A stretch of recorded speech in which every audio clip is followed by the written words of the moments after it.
ओम वासुदेवाय नमः। आप सभी का मेरे YouTube चैनल पर स्वागत है। आज मैं आप सभी को 2024 के प्रथम जो नवरात्रि पड़ेगी, गुप्त नवरात्रि 12 फरवरी को जो पड़ रही है, उस दिन हम माँ चंद्रघंटा की पूजा करेंगे। उसकी पूजा कैसे करेंगे और क्या कथा है वो मैं आप लोगों को आज बताऊंगी। मैं पिछले वीडियो में डाल चुकी हूँ कि हम माता की कैसे पूजा करेंगे और कैसे हम उनकी कथा सुनेंगे। आप ये गुप्त नवरात्रि है, मैं हर वीडियो में बता रही हूँ कि ज़रूरी नहीं है कि आप 9 दिन का व्रत रहें। ये मंत्र साधना के लिए और मंदिरों में या मनोकामना पूर्ति के लिए लोग करते हैं। शारदीय नवरात्रि, चैत्र नवरात्रि है, हर लोग करते हैं, लेकिन ये गुप्त नवरात्रि है, उसे किसी विशेष खास मनोकामना पूर्ति या मंदिरों में की जाती है। आप अगर पूजा नहीं कर पा रही हैं, व्रत नहीं रह पा रही, तो कम से कम पूजा कीजिए और कथा सुनिए। तो इसी में मैं आप लोगों को आज तीसरे दिन 12 फरवरी 2024 को तीसरे माता की तीसरे रूप की पूजा होगी, जिसे हम माता चंद्रघंटा कहते हैं। उनके बारे में मैं आप लोगों को बताती हूँ। नवरात्रि के तीसरे दिन चंद्रघंटा माता की पूजा की जाती है। माँ दुर्गा के तीसरे रूप यानी माता चंद्रघंटा को परम शांतिदायक और कल्याणकारी माता माना जाता है। इनके मस्तक पर घंटे के आकार अर्धचंद्र है, इसीलिए इसे चंद्रघंटा कहा जाता है। माँ चंद्रघंटा का शरीर स्वर्ण के समान है।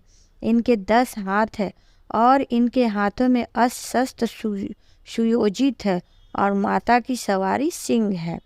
नवरात्रि के तीसरे दिन सुबह उठ के स्नान आदि करके शुद्ध हो जाए, जल का छिड़काव करे, गंगा जल का, और उसके बाद हमें गहरे सुनहरे रंग के वस्त्र को पहनना चाहिए।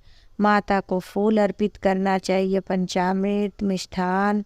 दुर्गा चालीसा का भी आप पाठ कर सकती हैं, दुर्गा सप्तशती का पढ़ सकती हैं या कोई मंत्र जप कर सकती हैं। माँ को इस दिन हम मिश्री का भोग लगाते हैं और पंचोपचार से जो पूजा होती है वो पूजा पाठ करते हैं, कपूर दिखाते हैं, घंटी बजाते हैं, जिससे हमारे घर के नकारात्मक ऊर्जा जो है वो सब बाहर जाए। तो माता का हम इस प्रकार से पूजा करते हैं कि माँ हमारी खुश हो और हम माँ की पूजा करें। अब माता की पूजा का महत्व क्या है, कैसे हम माता की पूजा करें और उनके पूजा से हमें क्या क्या प्राप्त होती है। सबसे पहले तो माँ की हम पूजा करेंगे तो हमें हमारे जितने भी जो भी हमारे जीवन में कष्ट है उसे माँ दूर करती है। तो इसलिए हमें माँ की पूजा करनी चाहिए। और आइए आगे मैं आप लोगों को कथा सुना। पौराणिक कथा के अनुसार माँ दुर्गा उस समय चंद्रघंटा माता का अवतार लिया था जब दैत्यों का आतंक इतना बढ़ गया था। उस समय असुरों का स्वामी जो था वो महिषासुर था, जिसने देवताओं से भयंकर युद्ध चल रहा था। इस महिषासुर की प्रबल इच्छा थी कि स्वर्ग लोक का राज करे और उससे देवराज इंद्र का सिंहासन छीन ले। असुर की प्रबल इच्छा की जानकारी जब सभी देवताओं को तो परेशान हो गए और समस्या क्या उपाय जानने के लिए भगवान ब्रह्मा, विष्णु, महेश यानी तीनों देवों के पास पहुँचे। देवताओं ने उनकी बात सुनी तो तीनों भगवान को बड़ा ही क्रोध आया। उनके क्रोध से मुख से एक ऊर्जा उत्पन्न हुई जो देवी के रूप में अवतरित हुई, जिसे भगवान शंकर ने अपना त्रिशूल दिया, भगवान विष्णु ने चक्र दिया।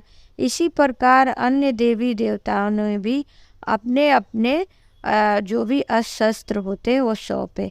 जैसे देवराज ने एक घंटा दिया, सूर्य ने तलवार दिया और देवी की सवारी के लिए सिंह दिया।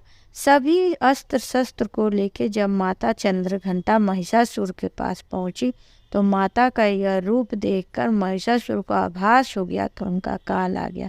महिषासुर ने माँ पर हमला किया। इसके बाद देवताओं और असुरों के बीच भयंकर युद्ध हुआ। माँ चंद्रघंटा ने महिषासुर की संहार किया।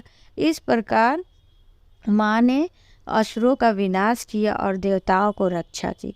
ये है माँ चंद्रघंटा की कथा और उनका किस प्रकार से प्रादुर्भाव हुआ था उस बारे में। आप ये माता की कथा तीसरे दिन अवश्य सुने और पूजा करें। और मैं हर वीडियो में बता रही हूँ कि आप अगर बैठ के आपके पास टाइम नहीं है पूजा करने का तो आप मोबाइल में भी सुन सकते हैं। और आप माता का 108 बार ओम दुर्गाय नमः का जाप कीजिए, जिससे माँ प्रसन्न होंगी।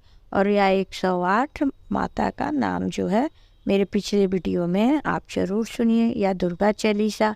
ओम वासुदेवाय नमः।